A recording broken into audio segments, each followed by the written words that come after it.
Yeah, hello, welcome once again. And today we will discuss about Prim's algorithm. Before this, we have already learned about graph data structure and all types. And today we will discuss about the algorithm in the greedy technique, which is named as Prism algorithm. ठीक है, देखते हैं। तो सबसे पहले जानते हैं कि आपको देखो यहाँ पे जब हमें कोई आपने ग्राफ में एक एल्गोरिथम जिसका नाम है ग्रीडी एल्गोरिथम। इसका मतलब क्या होता है कि हम किसी भी चीज के लिए ग्रीडी है कि हमें वो चीज ज्यादा से ज्यादा चाहिए, यानी कि अगर वेट चाहिए तो हमें एक छोटे से बैग में ज्यादा वेट चाहिए, या अगर कॉस्ट चाहिए हमें कॉस्ट चाहिए ज्यादा। इसको हम कर सकते हैं, ठीक। तो यहाँ पे हमें यहाँ जानना है हमें एक प्रिज्म एल्गोरिथम। तो आपके सामने एक लाइन लिखा हुआ है, prism algorithm is also greedy algorithm. ये ग्रीडी एल्गोरिथम का एक टाइप्स है। This algorithm always start with single node, यानी कि इसमें क्या होता है कि एक नोड से शुरू होता है और जाके आपको उस नोड से जुड़ा हुआ जो नोड जितना नोड होता है उससे बारी बारी एक ऑर्डर में चलता है। और इसमें क्या करते हैं, कम से कम शॉर्टेस्ट डिस्टेंस या फिर शॉर्टेस्ट पेड यानी शॉर्टेस्ट प्राइस ये कॉस्ट चुनते हैं। वही करना है इसमें, ठीक है। तो यहाँ पे क्या लिखा हुआ है, एक the algorithm starts with empty spanning tree. कोई भी स्पैनिंग ट्री, खाली स्पैनिंग ट्री लेंगे, इसका आगे एग्जांपल देखेंगे तो वहां पे अच्छी तरह समझ आएगा। अभी यहाँ पे एक लाइन समझ लेते हैं।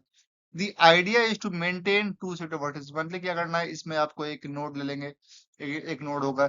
अब इस नोड से जितना जा रहा है, इससे देखो, इससे अगर जितना नोड निकल रहा है तो हमें क्या चुनना है कि इस तीनों में शॉर्टेस्ट पाथ या शॉर्टेस्ट प्राइस किसका लग रहा है। तो यही हमें जो शॉर्ट होगा उसको हम लेके आगे बढ़ेंगे। फिर यहाँ पहुंचेंगे, फिर चेक करेंगे इस तीनों में जो आ रहा था इसमें शॉर्टेस्ट कौन सा था। इस तरह हम करते करते हमारे एक, जिस तरह हमारा जो ग्राफ दिया होगा उसमें हम क्या करेंगे, बना लेंगे। और एक चीज हमेशा ध्यान रखना है कि अगर जो ग्राफ दिया हुआ है हमें, वो ग्राफ से इसको ग्राफ मतलब कि बनाने के बाद, ये हमारा ट्री बनाने के बाद लास्ट में क्या होगा कि ये इसका एक वर्टी एज जो है ये वर्टिस से कम होगा, मतलब कि जो मेन से एज जो है एक वर्टिस से नंबर से कम हो, ठीक है। ये हमें ध्यान रखना है। ये मैंने पिछले लेक्चर में बताया था। तो देखते हैं आगे। तो वही यहाँ पे करना है हमें, यानी कि एक नोड से बारी बारी आगे बढ़ते जाना, चेक करते जाना है। इसके एग्जांपल आगे देखते हैं अभी। और इसकी जो टाइम कॉम्प्लेक्सिटी है वो क्या होगा, बिग ऑफ ई। ई क्या है, ई नंबर वर्टिस, कितना नंबर वर्टिस है आपको लॉग ई, ठीक है। और इसका अगले स्पेस क्या है, स्पेस कॉम्प्लेक्सिटी क्या है आपको, यानी कि जितना हमें वर्टिस, जितना वर्टिस आ रहा है उतना स्पेस होगा इसका, ठीक है। देखते हैं इसकी अब यहाँ पे आपके सामने दिया हुआ क्या है, इसकी एल्गोरिदम है। इसमें हमें क्या करना है, सबसे पहले हम एक नोड चुनेंगे, ठीक है। हमने कोई नोड चुन लिया, ठीक है। अब उस नोड से हमें करना है क्या, बारी बारी बढ़ना है। उससे कितना नोड निकल रहा है ये चेक करना है। तो देखो आपको सामने फिगर दिया हुआ है, इससे कितना नोड निकल रहा है बताओ, 2 निकल रहा है। अब इस दोनों की सबसे प्राइस कम किसकी है, 1 है, ठीक है। तो हम 1 आगे बढ़ेंगे। अब हम कहाँ पे आ गए, यहाँ पे आ गए, ठीक है। अब हमें क्या चेक करना है, इससे कितना नोड निकल रहा है, इससे कौन कितना कितना नोड बाहर निकल रहा है बताओ।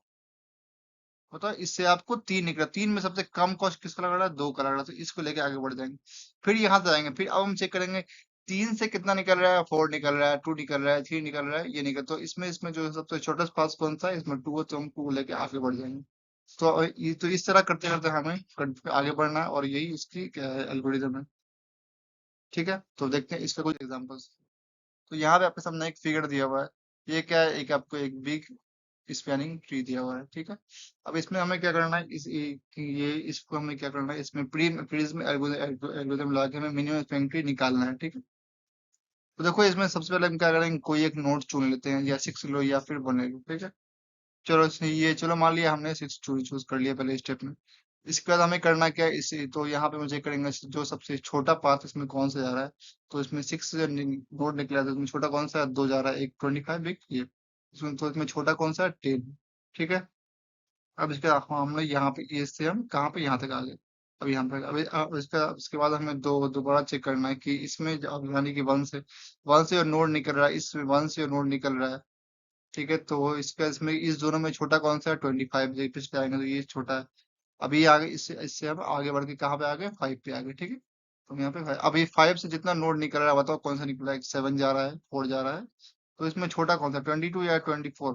तो इसमें कौन सा है, 22। तो हम 22 लेके आगे बढ़ जाएंगे। अब हम आएंगे स्टेप 4 पे, ठीक है। अब हम कहाँ पे आ गए, 4 पे आ गए। अब हम चेक करेंगे इससे 4 से जितने नोट्स निकल रहे हैं इसमें छोटा कौन सा है। एक 18 निकल रहा है, एक 12 निकल रहा है। तो इसमें छोटा कौन सा है, 12। तो हम आगे बढ़ जाएंगे 12 लेके, ठीक है। अब इसका इस पे चेक करेंगे कौन सा है छोटा, तो इससे इससे आगे बढ़ेंगे। तो इससे आगे 12 या 16। तो इससे जो नोट्स निकल रहा है इससे सब जगह से छोटा है। तो इससे क्या करेंगे, यहाँ से 16 लेकर निकल के आगे बढ़ जाएंगे। उसके बाद हमें क्या करना है, फिर हम चेक हम कहाँ पे आ गए, 2 पे आ गए। अब 2 पे हम चेक करेंगे इससे जितने नोट निकले इसमें छोटा कौन सा है, 28 या फिर 14। इसमें 14 छोटा है। इस तरह करके हमने एक अपनी मिनिमम स्पेलिंग ट्री बना ली, मिनिमम कॉस्ट स्पेलिंग, इसे क्या बोलेंगे, मिनिमम कॉस्ट स्पेलिंग ट्री। ठीक है, आई होप कि ये समझ आ गया। देखते हैं नेक्स्ट एग्जांपल इसको।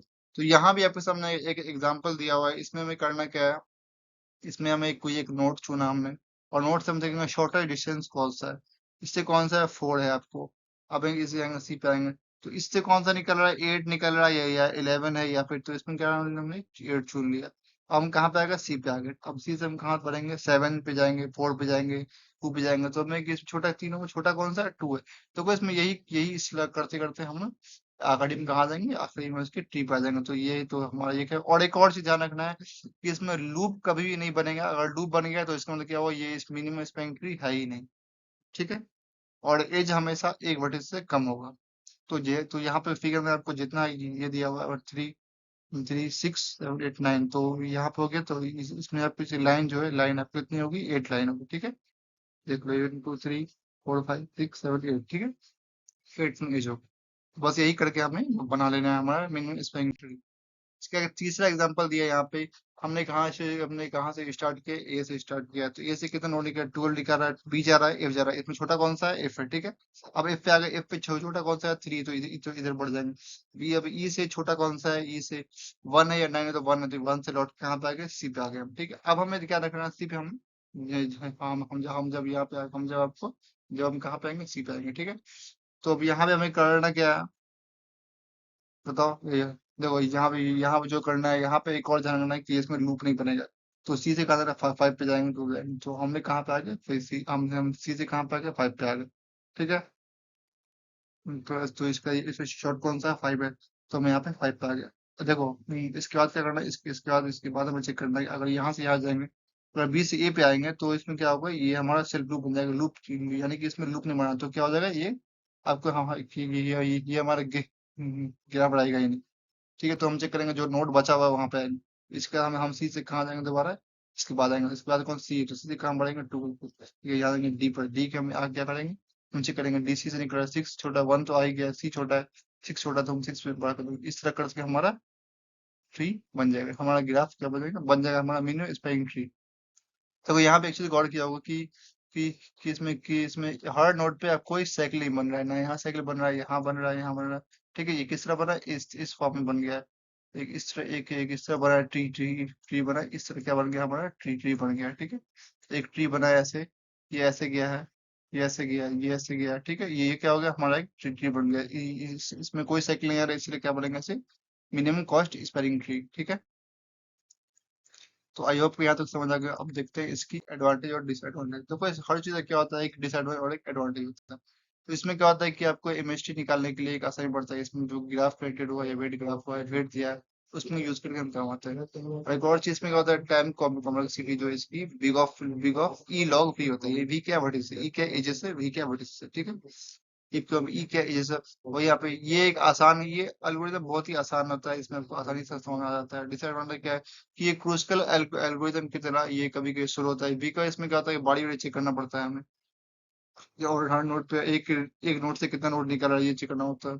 ठीक है, और इसमें एक प्रीम एल्गोरिथम रिक्वायर्ड प्रायोरिटी की, यानी कि जो प्रायोरिटी में उसे हम देते हैं, इस तरह थोड़ा स्लो हो जाता है। बस यही यहाँ पे करना है, और यही यहाँ पे हमें करके हमें बढ़ाना है। तो आई होप कि आज के लिए इतना काफी है, और मेरा जो पर है वो समझ आ गया हो। तो हम मिलते हैं नेक्स्ट क्लास। ठीक है, थैंक यू सर।